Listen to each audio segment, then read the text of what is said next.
Congressman Sandro Marcos at Mayor Basti Duterte. Parehong first-termer at parehong anak ng dati at kasalukuyang Pangulo ng Pilipinas. Ano ang kanilang pinagkaiba? Ni former President Rodrigo Duterte at matagal na silang magkaibigan, medyo malayo ang pinagdaanan nilang dalawa, at lagi naman silang kasama kahit noon pa.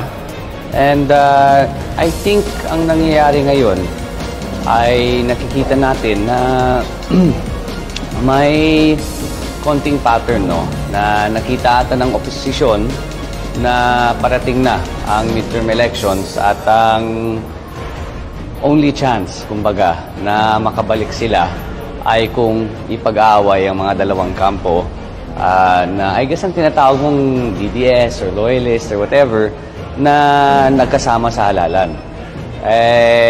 Alam naman natin na ang resulta doon ay ang naging 31.8, 31.7 million na boto. Na alam naman natin kung mauulit yan sa 2025, wala silang pag-asa na bumalik.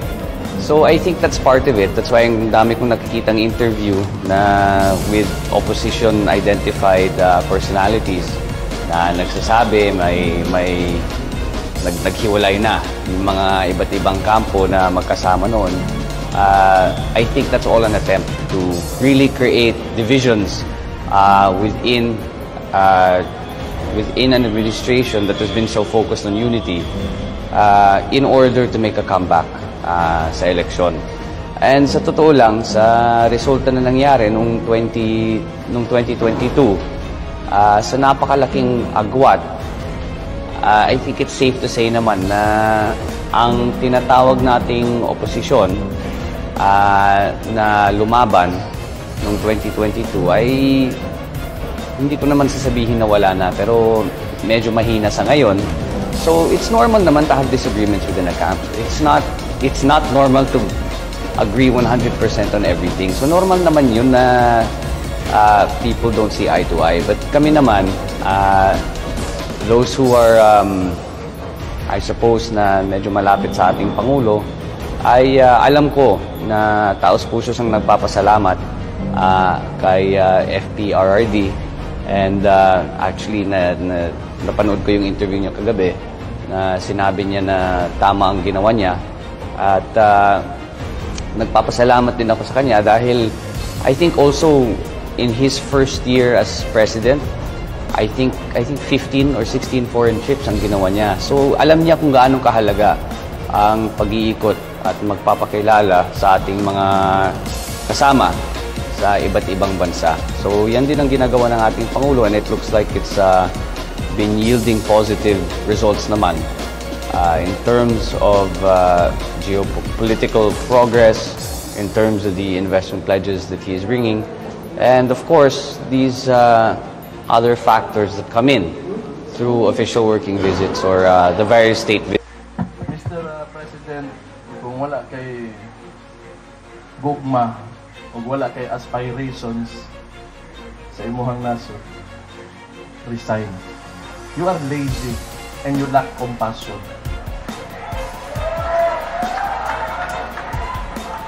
All of these things that he is causing is oppressing the people. Maumago na. Kaya di una niya ilang politika, ilang self-preservation, ilang politika. Wa nila di una ang trabaho.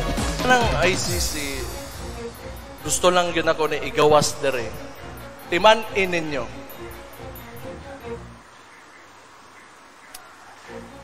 Inyong amahan raba gipalubong sa akong amahan.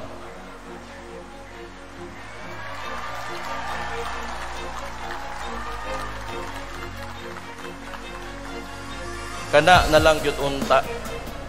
Pero wa gyud ninyo. Una, ako Pagkana, personal man yun eh. Mawadaan gyud kong respeto ninyo. Di na po yun ko. Sobra naman po yun kaayo. Ang ginahimo ana nila para ng People's Initiative nila karon. Power tripping man. through the use of money, influence, and power that they have because they are seated in the highest position. Magsige tag padala ng mga style sa ingon ana, wa gyud mausab. Wa gyud mausab ni ato. Gamiton lang nilang kwarta, palit og boto, buhatan ta istorya, di ay mahitabo na pod, mobalik na pod tas kani adto. Wa pa gani usa ka tuig gubot na. Sugod pa lang kayo instability na gyud akong nakita. Kita man mo ana tanan. Puro pasalig, wa pa katrabaho karon magpanaog kag People's Initiative nimo. Unsa ka?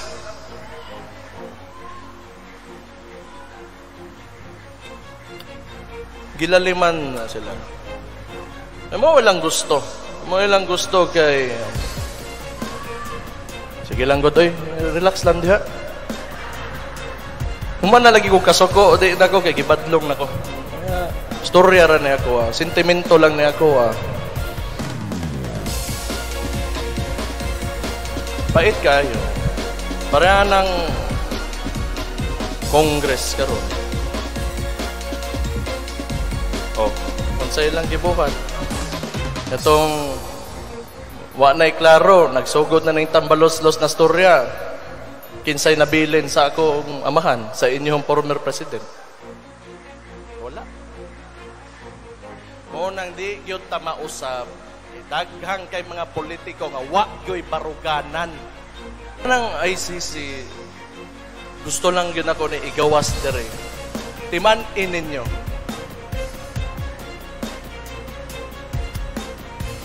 Inyong amahan ra ba gipalubong sa akong amahan?